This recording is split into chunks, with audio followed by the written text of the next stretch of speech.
Итак, Султан Мырза, вот действительно, вот последний сегмент в социальных сетях, да, мы видели все, что вы находились за границей, в Российской Федерации, были в Шымкенте, хотели в Узбекистан, да, улететь.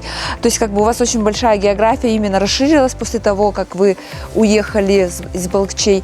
Скажите, пожалуйста, почему вы скитаетесь из города в город? Ну, знаете, я же старший в семье же. И всегда, когда куда-то уезжали, меня дома оставили. То есть вся семья отдыхает, а я дома.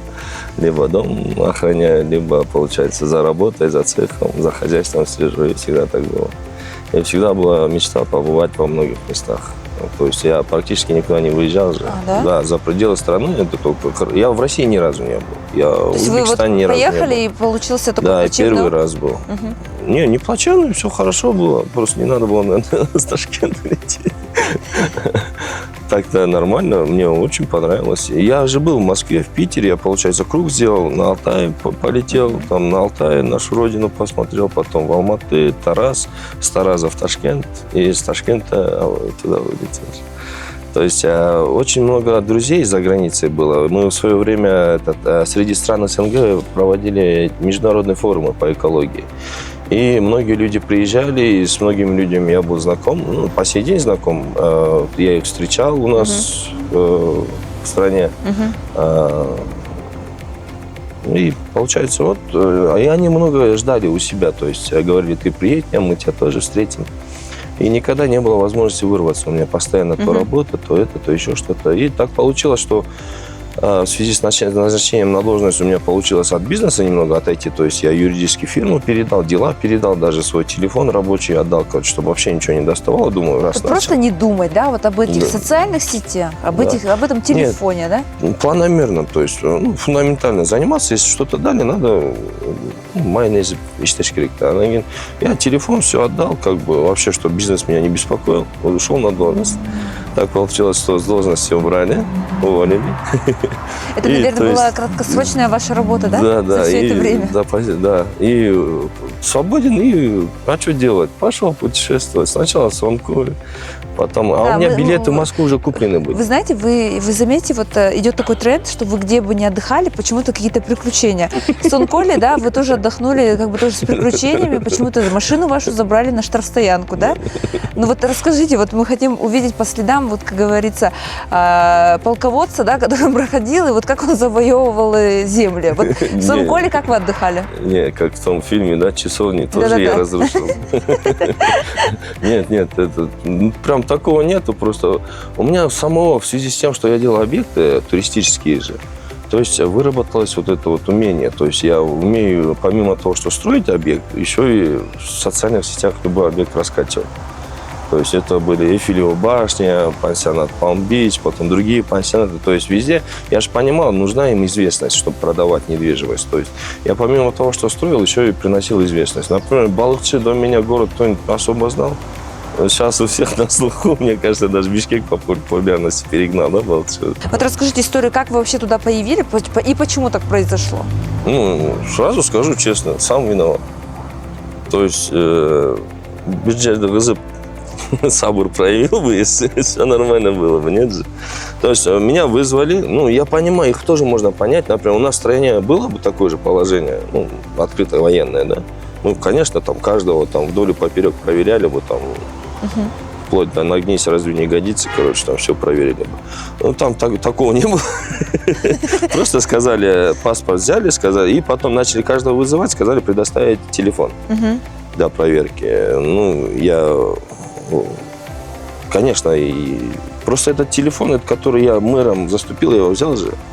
И я когда увольнялся, да, я все переписки постарался удалить. Но кто его знает, может, остались там что-то, я же не знаю. И, они начали телефон ваш смотреть? Не, они сказали предоставить телефон, попросили.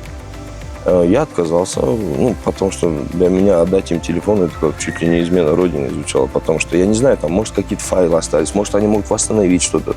То есть была переписка же не с первым лицами государства, но с государством, то есть, да. Я сказал, ребят, не могу.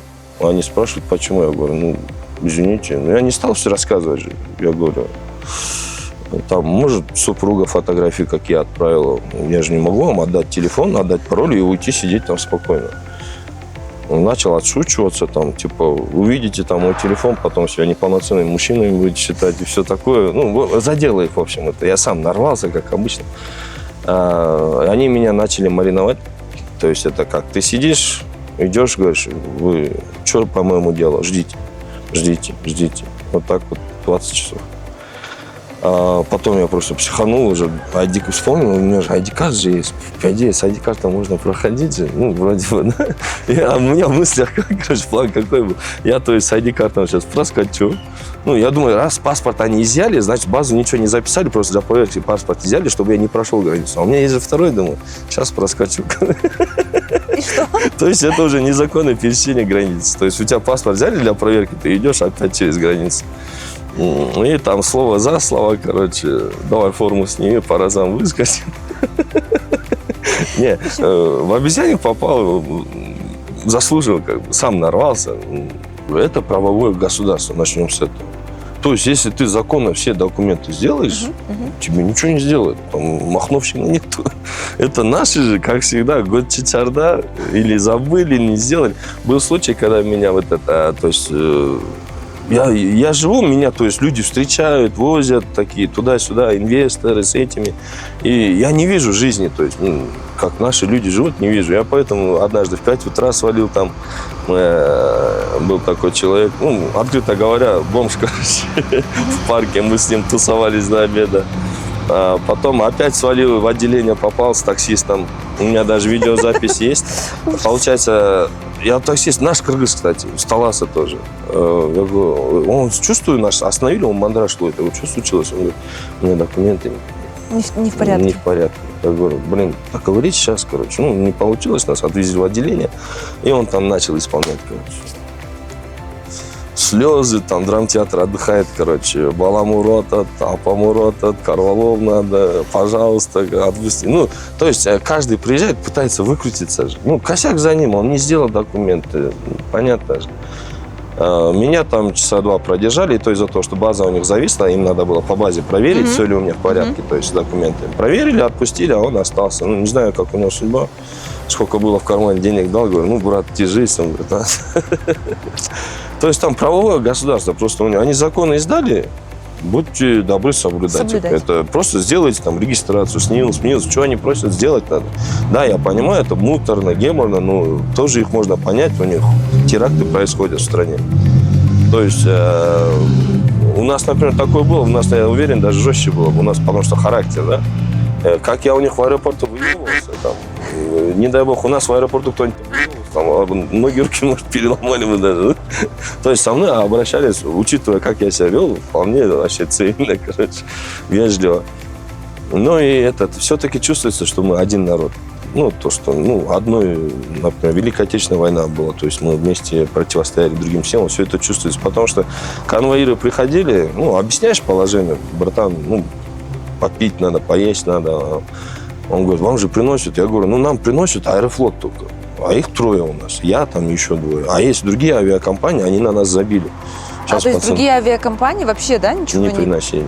Была узбекская одна авиакомпания, она приносила, забыл, как звали, потому что в общем зале. То есть 2 раза в день они приносили, кормили. А людей-то там много, а другие авиакомпании не приносят. И, естественно, не скажу, что голодали, там выкручивались нормально вообще. Конвоиры, потому что выручали. Они, ребят, сейчас, короче, там ходили, что-то там с авиакомпанией разговаривали, с Аэрофлота еще приносили. Или мы просили с карточкой нас к этому автомату, где продается еда, то есть все. В общем, нормальные люди, адекватные люди, то есть все понимают, идут навстречу. Если ты тоже сам себя так ведешь. Я в камеру пришел, там срач был, не знаю, какие-то африканцы до нас, что ли, жили, короче. Порядок навели. И потом, получается, мое умение это... я же с бедной семьи. И всегда приходится, например, мне выкручиваться, да? Приходилось выкручиваться. И вот это умение, то есть каждому человеку находить подход. То есть зашел человек, ты буквально 2 секунды сканируешь, видно, что там по лицу, по опыту. И речь ставишь И вот это умение с конвоирами разговаривать, то все сыграл, да, коммуникабель, да, сыграл подстраиваться да. вот под ситуацию, и, да? И, получается, ребята там с просьбами обращались, то все, и время незаметно прошло в плане того, что, ну, работал, получается, там, не сидел, то кому-то что-то переводили, то кому-то билет находили, то там собирали деньги, то этот чабрец один принес чай с Азербайджана, там, бутылочки ложили, ходили, наши тоже, им, по идее, нельзя нас выводить, ну, они там помогали, как могли, ну, говорим, горячее попить хотим, ну, ладно, сейчас выйдите, там, кулер наберите горячей воды, чай пили, там, то есть, ну... В общем, познали всю эту как раз-таки за стенами А я так и хотел. Того изолятора, да? Вы увидели вот всю, так сказать, житейскую жизнь, да, мигрантов? Да. Тех, Ну, у меня, вот то есть, на карточке деньги есть. Я вот зайди в авиаселс, да, купи билет ближайший, тебя на него посадят, я приеду. Ну, я когда заходил, я когда на принцип вставал, была другая информация, что завтра 2 рейса есть в Ташкент, короче. Я думал, ну, ночью переночую, отправят бесплатно, что деньги платить. А так получилось, что, видимо, на этих рейсах билетов не осталось, и там 2 или 3 дня я провел. То есть, пока купили билет, мне отправили. Ну, видимо, на самом деле, на этих рейсах все было занято, потому что я когда вышел, я встретил всех же людей, с кем я приехал. Мы с этой же компанией. Они говорят, мы думали, вас пропустили. Я говорю, ага, сейчас закрыли. Что нужно сделать вот для наших мигрантов, чтобы их жизнь была проще? И вот по вашему мнению, работает ли посольство Кыргызстана в Российской Федерации? Честно, я в посольство не ходил. Я что не знаю, что не буду говорить. Я в посольство не ходил. Насчет посольства с людьми не разговаривал. Но один момент, что я заметил, я когда приехал, получается, я, будучи мэром же еще просил, это, купил билеты туда, и был перечень вопросов, которые я хотел решить. И одна из них была встреча с нашими мигрантами там. Ну, то есть среди наших мигрантов тоже есть состоятельные люди. Я их рассматривал как первых инвесторов в Балыкче. То есть их уболтать-то легче. Брат, ну, давай помоги. Да. Өз жеріңе давай ақша салым қыл, ақша сал. Ну, а уже других инвесторов вторым планом рассматривал. И поэтому я попросил телефон нашей кыргызской диаспоры.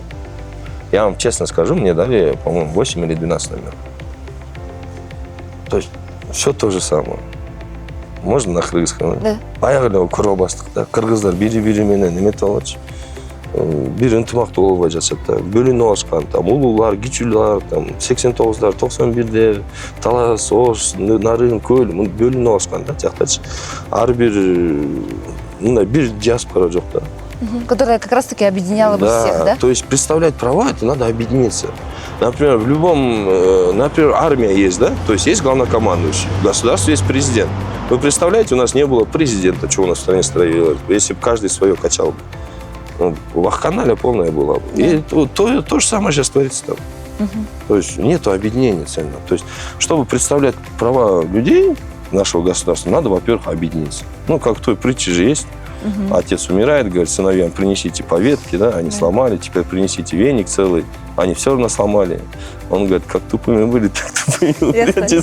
Не получилось вас научить, короче.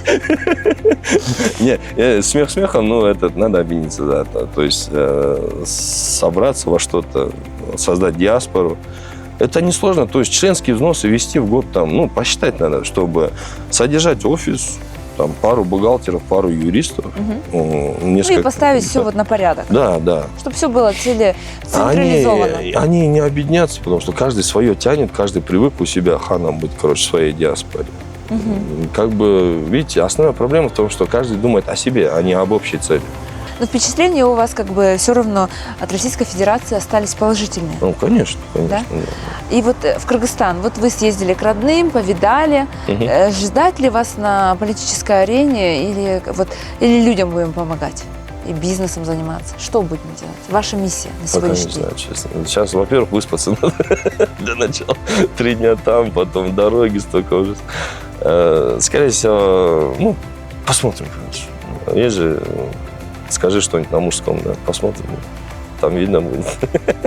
Ну, в общем, Султан Мурза, я как понимаю, вы действительно сейчас находитесь в таком состоянии, в лайтовом, да, вайбе, где хочется просто вот расслабиться, отойти от бизнеса, от политики, да, и давать пользу нашему народу.